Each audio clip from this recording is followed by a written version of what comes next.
አፌ ቁጭ ብዬ ፌስቡክ ላይ የተዋወቅኳት ልጅ እየጠበቅኩ ነው። ሴት ቀጥሬ ሳገኝ የመጀመሪያ በመሆኑ የደስታና የድንጋጤ ስሜት ውስጥ ነኝ።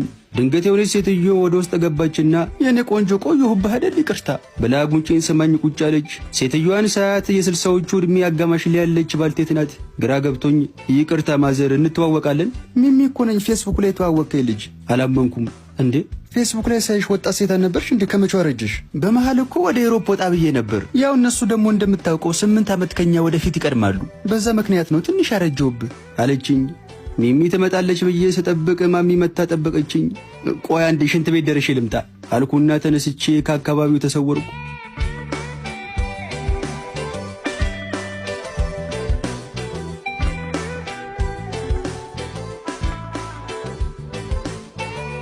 በሌላ ጊዜ ደግሞ እንደ ሰንደቅ ዓላማ መስቀያ ዘንግ የረዘመች ልጅ ተዋወቅኩ። ረጅም ከመሆኑ የተነሳ ስለማንደማመጥ ጎን ለጎን እየሄድን ራሱ በስልክ እንደምናወራው። በዚህ የተነሳ ፍቅራችን ብዙ ሳይዘልቅ ተለያየን።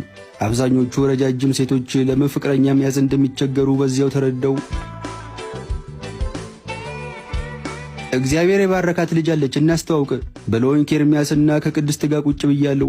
ልጅቷ አትመጣም? እንደዚሁ ተጎልተን 1 ሰዓት አለፈን እኮ። እንደ ስመ ትዕግስት ይኑር እስቲ። ያዕቆብ እኮ ራሄልን 14 ዓመት ሙሉ ነው የጠበቃት። አንተ 1 ሰዓት ቁጭ ብለህ ምን ታጎረመርማለህ? ልጅቷን ግን የት ነው የምታውቋት? የቅድስት ጓደኛ እኮ ናት። እንዴ ጓደኛሽ ሆና እንዴት እስከዛሬ አላየኋትም? ክፍለ ሀገር ነበር የምትኖረው። ዝም ብዬ ሳስበው ኮከባችሁ የሚገጥም ስለመሰለኝ ላስተዋውቃችሁ ብዬ እኮ ነው። ጨዋ ሰው ካገኘች ለማግባት ዝግጁ ናት። በዛ ላይ ደግሞ እንዴት ውብ እንደሆነች! የምትሰራው ምግብ ደግሞ አይነገር። ኩክ ማድረግ ጥርሷን የነቀለችበት ሙያ ነው።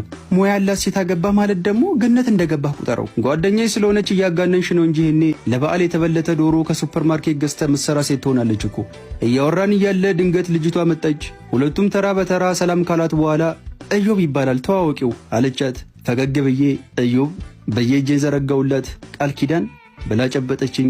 በቃኛ የሆነ የምንሄድበት ቦታ አለ ተጫወቱ አለችንና ከኤርሚያስ ጋር ተያይዘው ወጡ።